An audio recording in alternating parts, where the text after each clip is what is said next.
Hello সবাইকে, কেমন আছো সবাই? আশা করি তোমরা সকলেই ভালো আছো। আমার ক্যাপশন দেখে তোমরা আশা করি বুঝে গেছো আমি একটা পুজোর ভিডিও শেয়ার করতে চলেছি। আমার বড় পিসির বাড়ি গুপ্তিপাড়ায়। সেখানে ছিল কালীপুজো। শুধু কালীপুজোই নয়, ছিল ৬ খানা পুজো। ৬টা পুজোর মধ্যে সবার প্রথম যেটা পুজো হয় সেটা হচ্ছে গঙ্গা পুজো, তারপরে নারায়ণ পুজো, তারপরে মা চণ্ডীর পুজো, মা পদ্মার পুজো, তারপরে হয় বাড়ির পুজো এবং সবার শেষে হয় মা কালীর পুজো। দুপুরবেলায় মা কালীকে আনা হয়, সঙ্গে পদ্মা মাকেও। এরপরে মাদের বরণ করে তাদের পিঁড়ি ধুইয়ে তারপরে মাদের আসনে প্রতিষ্ঠিত করে তাদেরকে সুন্দর করে সাজানো হয়। সারাদিনের সমস্ত পুজো কমপ্লিট করে সবার শেষে রাত্রি ১১টার সময় বসে মা কালীর পুজো। আর সারা রাত যেহেতু আমরা জেগে থাকি তাই কিছু কিছু দুষ্টামিও করে থাকি। যেমন ধরো ঘুম পেয়ে যায় তাই আমরা হাঁটাহাঁটি করতে থাকি। আর ওই পাড়াটা যেহেতু নিঝুম সেহেতু পাড়ার মতোই আম কাঁঠাল এগুলোও আমরা তুলে তুলে আনি। চলো এরপর তোমাদের মায়ের আরতি একটু দেখিয়ে দিই।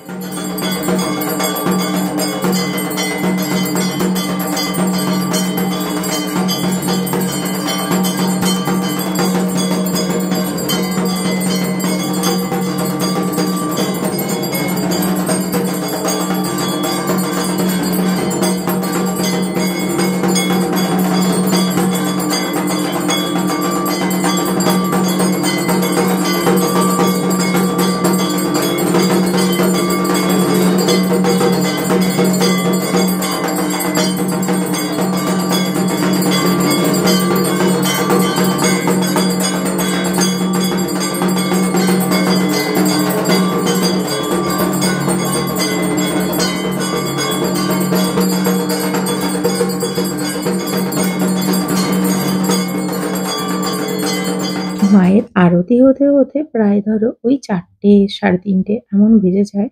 তো সেই সময়টাতে অনেকেই হয়তো বাড়ির ঘুমিয়ে পড়ে। তো যেই সময়টাতে আরতি শুরু হয় সেই সময়টাতে বাড়ির সকলে জেগে এসে আবার মায়ের আরতি দর্শন করে তারপরে আবার যে শুতে যায় সে এসে শুয়ে পড়ে। তো আর যারা আমরা উপোস করি তারা জেগে থাকি। তো এইভাবে ভোর রাত্রি পর্যন্ত মায়ের আরতি চলতেই থাকে। মায়ের পুজো কমপ্লিট হতে হতে একদম ভোর হয়ে যায়। তো এত সুন্দর আরতি না দেখে সত্যিই থাকা যায় না। সারা বছরের এই একটা দিনই আমরা মায়ের জন্য জাগি। তাই কোনো কষ্ট হয় না জাগতে, আর একটুও মনে হয় না যে আমরা ঘুমিয়ে পড়ি। পরের দিন সকালবেলা হতে না হতেই মায়ের বিদায় বেলা। তো এই সময়টা সত্যিই মনটা ভীষণ ভারাক্রান্ত হয়ে থাকে। এই সময়টাতে মনে হয় না যে মাকে যেতে দিই। আর কিন্তু কোনো উপায় নেই। এই সময়টা সত্যি খুবই কষ্টকর, মানে আমার তো ভীষণই কষ্ট লাগে।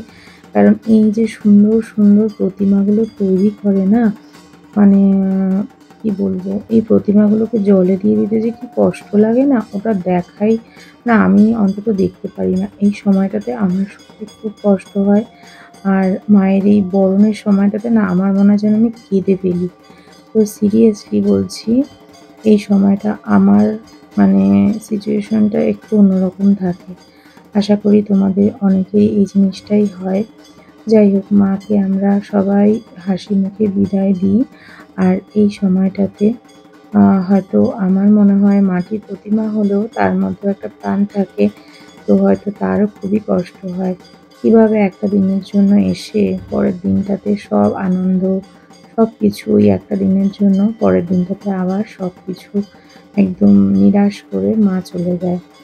যাই হোক, এইভাবে আমরা মাকে বরণ করে তারপরে মাকে বিসর্জন দিতে পাঠিয়ে দিই।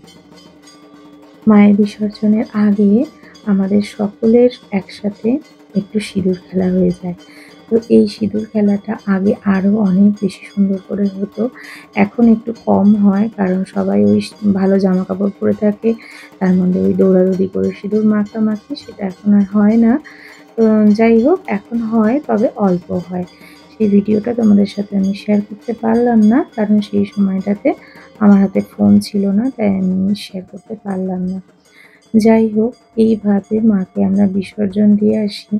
সত্যিই মনটা খুবই ভারাক্রান্ত থাকে।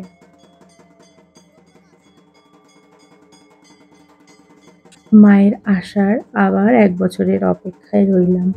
যাই হোক, প্রত্যেক বছর মানে ছোট থেকে প্রত্যেক বছর এই পুজোতে আমি উপস্থিত থেকেছি। কোনো বছর মিস হয়েছে এমনটা হয়নি।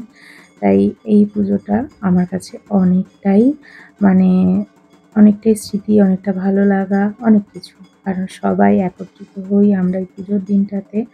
খুব আনন্দ মজা হৈ হৈ করে দিনগুলো কেটে যায়। যাই হোক, আমার স্মৃতির পাতায় এই ভিডিওটা যেন থেকে যায়।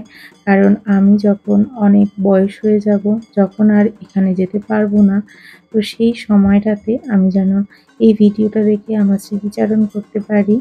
তো সেই জন্যই তোমাদের সাথেও একবার শেয়ার করলাম। আর আমার টাইমলাইনে যেন থেকে যায় ভিডিওটা। আমার নিজের জন্যও আমি একবার শেয়ার করে রাখলাম।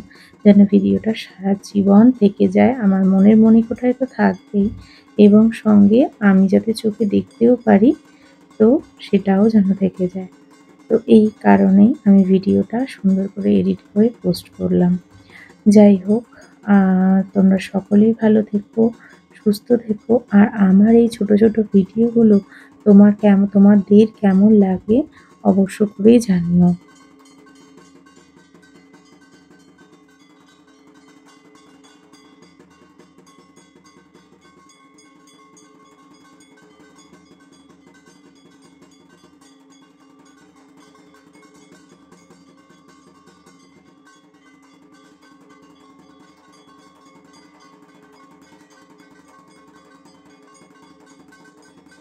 আমার এই ছোট, ছোট ভিডিওগুলো যদি তোমাদের ভালো লাগে তাহলে অবশ্যই একটু কমেন্ট করে জানিও কেমন লাগছে তোমাদের। সবাই ভালো থেকো, সুস্থ থেকো।